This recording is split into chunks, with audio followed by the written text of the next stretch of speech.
দেখতে পাচ্ছেন নামাজরত অবস্থায় বিড়ালটি হাঁটুর মাঝখানে যেভাবে মুসল্লির সেজদা দিচ্ছে ঠিক ওইভাবে সেজদা দেওয়ার চেষ্টা করছে।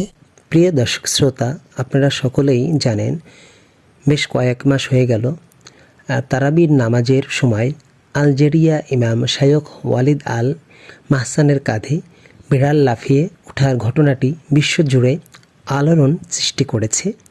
ঠিক তেমনিভাবেই আমাদের চুয়াডাঙ্গা জেলার গুলশান পাড়ার রাশেদ আল আসলি জামে মসজিদে এশার নামাজরত অবস্থায় একটি বিড়াল অবস্থান করার পরে বিড়াল ছানাটি আপনার নামাজের মধ্যেই বিভিন্ন জায়গায় ঘুরতে থাকে। দেখতে পাচ্ছেন যে একটি ছোট্ট বিড়াল ছানা পুরা মসজিদটি যখন আমরা নামাজ শেষ করলাম দেখছি একবারে যেটা আমরা লক্ষ্য করলাম, প্রথমে নামাজরত অবস্থায় যখন ইমাম সাহেব নামাজ পড়াচ্ছে তখন বিড়ালটি মেহরাবের ওখানে গেল, তারপরে আবার ইমাম সাহেবের জায়নামাজের ওখানে গেল, ওখান থেকে এসে আবার পেছনে আসলো। এইভাবে বিড়ালটি মানে খুব আনন্দের সাথে এই মাথা থেকে ওই মাথা সুন্দরভাবে দৌড়িয়ে বেড়াচ্ছে এবং সে খেলা খেলছে। আসলে বিড়াল পোষা সম্পর্কে অনেক হাদিস আছে, আপনারা কম বেশি সবাই জানেন।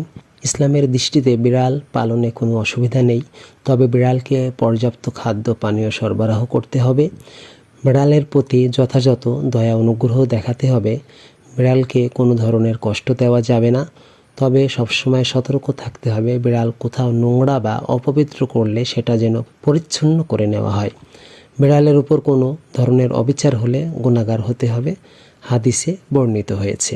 প্রিয় বন্ধুরা, ভিডিওটি কেমন লাগলো অবশ্যই জানাবেন এবং আমরা যারা বিড়াল পুষি তারা বিড়ালের প্রতি যত্নবান হব, বিড়ালের যত্ন নেব।